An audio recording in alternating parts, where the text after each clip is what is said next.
பற்றி இதுவரை யாருக்குமே தெரியாத விசித்திரமான ரகசியங்களை பார்க்கலாமா? வாங்க. ஸ்பெயின் நாடு ஆண்கள் பெண்கள் அணிகள் ஒரே நேரத்தில் உலக கோப்பை பட்டம் வைத்திருக்க முதல் நாடாக தான் இருக்கிறதா. அது மட்டும் இல்லாமல் வளமான கால்பந்து பாரம்பரியம், டிக்கி டக்காவுத்தி, இளம் வீரர் அகாதமிகள், முன்னணி கிளப்புகள் ஆகியவை அதன் பலமுன்னே சொல்லலாம். சைவ உணவு விதி பார்த்தீங்கன்னா சியஸ்டா ஓய்வு, இரட்டை குடும்ப பெயர் மரபு, காளை சண்டை மற்றது தக்காளி திருவிழா போன்றவை ஸ்பெயினின் தனித்துவமான கலாச்சார முகம்னே சொல்லலாம். 2023 தான் பார்த்தீங்கன்னா சிட்னியில் பெண்கள் அணி உலக கோப்பையை வென்றது. ஸ்பெயினில் ஒரு வளமான கால்பந்து பாரம்பரியத்தை கொண்டுள்ளதுன்னே சொல்லலாம். அந்நாட்டின் தேசிய விளையாட்டை கால்பந்து தான். கால்பந்தில் ஸ்பெயினின் புகழ் பெற முக்கிய காரணம் பார்த்தீங்கன்னா அதன் சிறப்பான இளம் வீரர்களை உருவாக்கம், அகாதமிகள், பந்தை கட்டுப்படுத்தி ஆழம் பார்த்தீங்கன்னா டிக்கி டக்கா உத்தி மற்றது முன்னணி கிளப் அணிகளின் பலமாகவும் இருக்கிறது.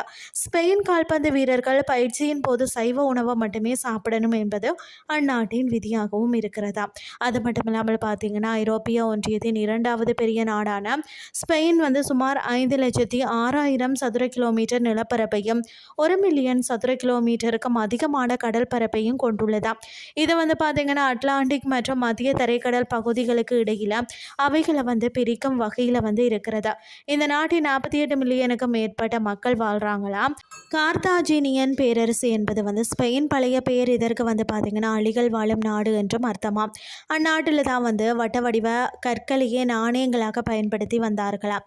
அதாவது ஸ்பானிஷ் மொழி உலகிலேயே பரவலாக பேசப்படும் இரண்டாவது மொழியாகவும் இருக்கிறது.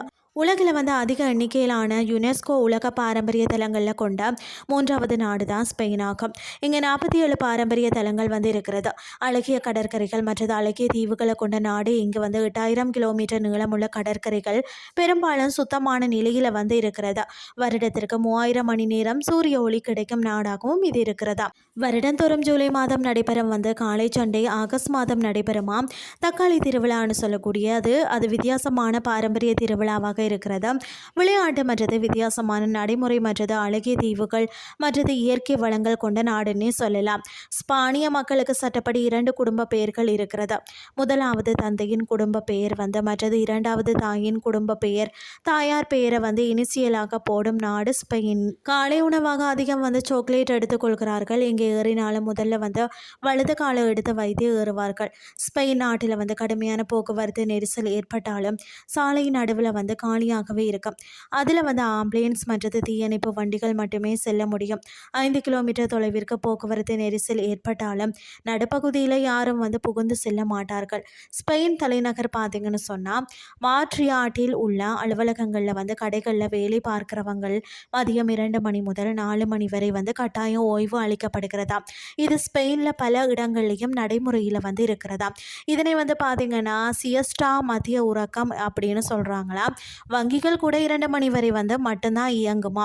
இந்த கிராமத்துக்கு நம்பர் பார்த்தீங்கன்னா 654 என்ற பஸ் வருடத்திற்கு ஒரு முறை மட்டும்தான், அதுவும் மார்ச் மாதம் முதல் திங்கள் மட்டும்தான் செல்கிறதா. இந்த கிராமத்தில் கிட்டத்தட்ட 300 பேர் மட்டும் வாழ்ந்து வராங்களா. இந்த பஸ் பார்த்தீங்கன்னா சால்ட் சாலண்ட் எனும் நீர்வீழ்ச்சி வரை செல்லுமா. அதனை காணவே வாரார்களா. ஸ்பெயின் நாட்டில் பாறைக்கு அடியில் வீடுகள் அமைக்கப்பட்டிருக்கும். அது மட்டும் இல்லாமல் ஸ்பெயினில் பார்த்தீங்கன்னா புகழ்பெற்ற சிவப்பு நதி அதாவது ரியோ டின்டோ ஆகும். இது பார்த்தீங்கன்னா அண்டலூசியா மலைகளில் உருவாக்கி அதிகப்படியான இரும்பு மற்றும் செம்பு தாதுக்களால் இரத்த சிவப்பு நிறத்தில் ஓடுகிறது.